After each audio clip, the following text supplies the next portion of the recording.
There comes a point when a real contender stops living in the gray area, and right now that is exactly where the 49ers are. One rookie deal is finished, the pass rush still needs more bite, a young corner is trying to shut down trade noise, and the backup quarterback is speaking like a guy who still wants to command a huddle. This is not just random July chatter, this is Santa Clara telling us where the roster feels stable, where it is exposed, and where the pressure could explode fast. So hit that like button, because today we are being direct. If you help the title window, you stay. If you cannot keep up, you become a problem. The first story is not the type that makes the fan base flip a table, but it is exactly the kind of detail a serious franchise cannot afford to leave hanging. One day after signing Romello Height, the 49ers also locked in rookie fourth-round pick Gracen Halton, according to Adam Schefter. Done. The paperwork part is finished. The final rookie in the class is signed, the group is complete, and nobody has an excuse to walk into camp thinking about contracts instead of contact. Halton is 22 years old, 6'2", 293 pounds, came out of Oklahoma, went number 107 in the 2026 draft, and finished with 84 tackles and 8.5 sacks across 4 college seasons. That is not a stat line screaming instant superstar.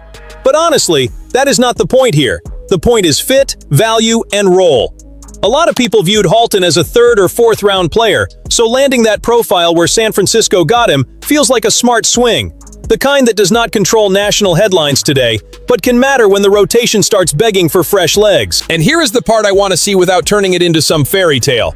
Halton is not coming in to pose, he is coming in to fight. Lance Zierlein described him before the draft as a smaller interior defender with initial burst, synced hands and feet, lateral agility, and the ability to attack gap to gap, but also with a real concern against centered blocks because of limited mass and anchor.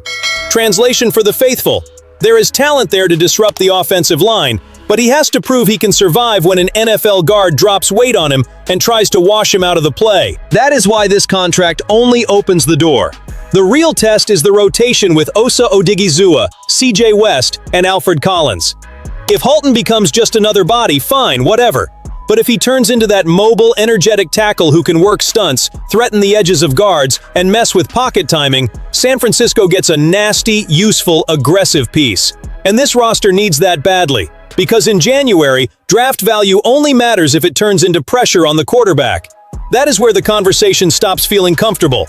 Signing rookies, organizing contracts, completing the draft class, all of that is part of the job. But if the 49ers look at their own defense and pretend edge is solved just because Nick Bosa is still wearing red and gold, that is dangerous stubbornness. Bosa is the star. Bosa is the main nightmare. But a defense trying to scare the NFC again cannot depend on one man to push quarterbacks into panic. That is why Alex Highsmith starts to make sense as a market target. Not as empty fantasy, not as a name tossed out just to light up the fan base, but as a logical roster read. In Pittsburgh, he is still important, but the picture has shifted. TJ Watt is still the face of that defense. Nick Herbig has earned a bigger role in the rotation. And when a team already has a strong pass rush hierarchy, a good player can become movable if the front office decides to reshape the structure.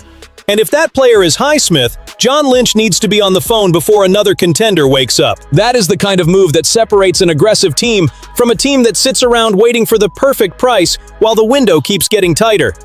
Highsmith would not come in to take Bosa's job. That is not the conversation at all.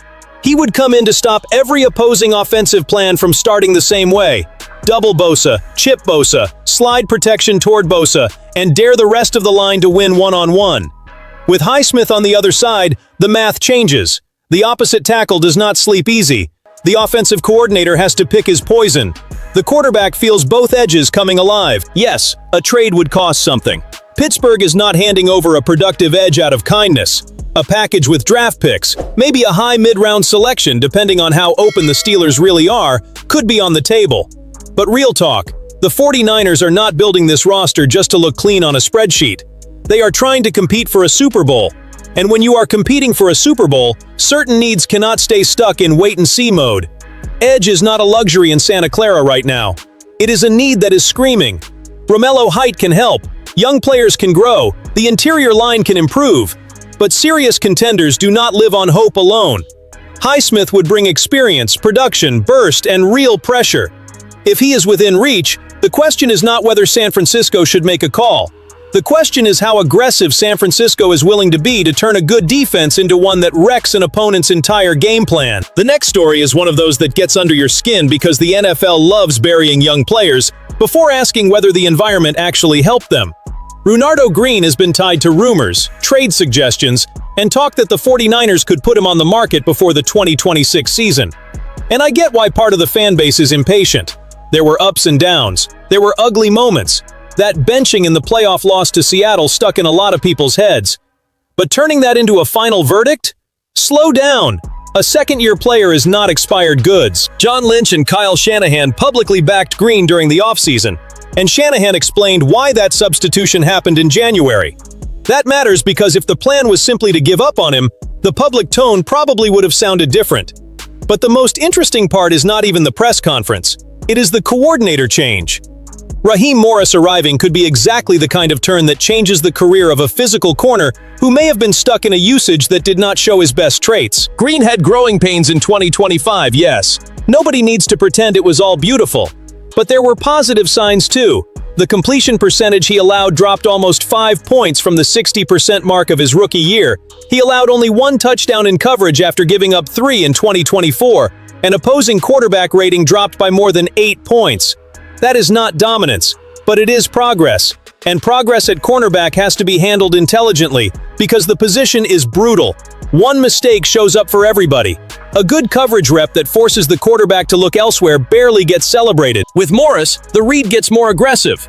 Moving away from a defense that leaned heavier into zone under Robert Saleh, Green may get more chances to play press man, get hands on receivers, challenge routes at the line, and turn his physicality into a real weapon. That is the point. You cannot ask a player to be something different from what he does best and then complain when he looks ordinary. If Green fits this design, he can stop being just promising with issues and become a defender who bothers receivers, squeezes windows, competes, and gives the secondary some edge. The challenge is simple. The 49ers cannot sell low on a player who may be about to enter the right system. If Morris really sees something in him, keep him, coach him, put him in position to attack, and demand the answer. The faithful need to debate this without being lazy. Would you give Green that third year with Raheem Morris? Or would you try to turn his name into a trade before the season starts? The fourth story has a different flavor because it does not come from a contract, a trade, or a defensive rumor. It comes from a line that can sound simple, but inside a quarterback room, it carries real weight. Mac Jones still sees himself as an NFL starter. Even as he heads into the season as Brock Purdy's backup, he said on Bussin' with the Boys that he knows he can play above the level of just being on a roster, that he can be a starter, and if this year means being a backup, that is fine, because what matters is what he puts on tape when he gets out there. I like that answer, and I will tell you why. A backup quarterback with no ambition is just cheap insurance. A backup quarterback with an out-of-control ego becomes a problem. But a backup quarterback who still believes in himself, accepts the current role, and understands his next contract will be decided by the film he leaves behind, that is professionalism with hunger. And for the 49ers, that has real value because the last thing a contender needs is to enter a season depending on a plan B with no pulse. Jones has already lived through a lot for a player drafted in the first round in 2021. He started in New England, went through Jacksonville, found a place in San Francisco, and last season, when Purdy got hurt, he helped keep 2025 alive. As a starter, he finished 5-3, completed 69.6% of his passes, threw for 2,151 yards, 13 touchdowns, and 6 interceptions. That is not a stat line meant to create a crisis around Purdy. We are not forcing drama where it does not belong. Brock Purdy is the quarterback of this team, period.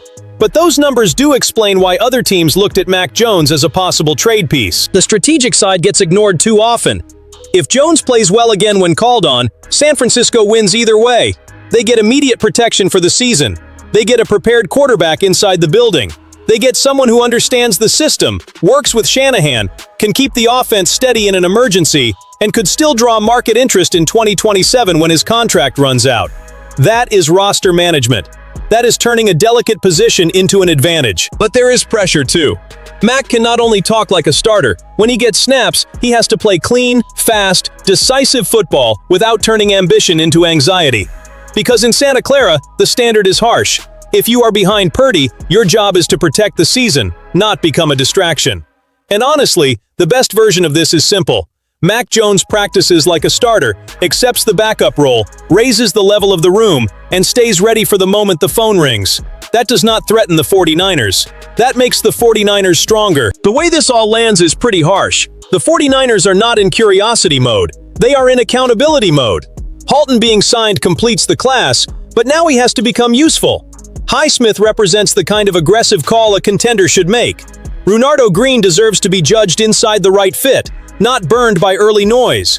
And Mac Jones shows that depth can still have ambition, as long as it does not become a distraction. That is how you protect a title window, detail by detail, decision by decision. Comment which one of these 4 stories impacts the season the most, subscribe to 49 ERS Express, and stay close, because Santa Clara is not waiting on anybody.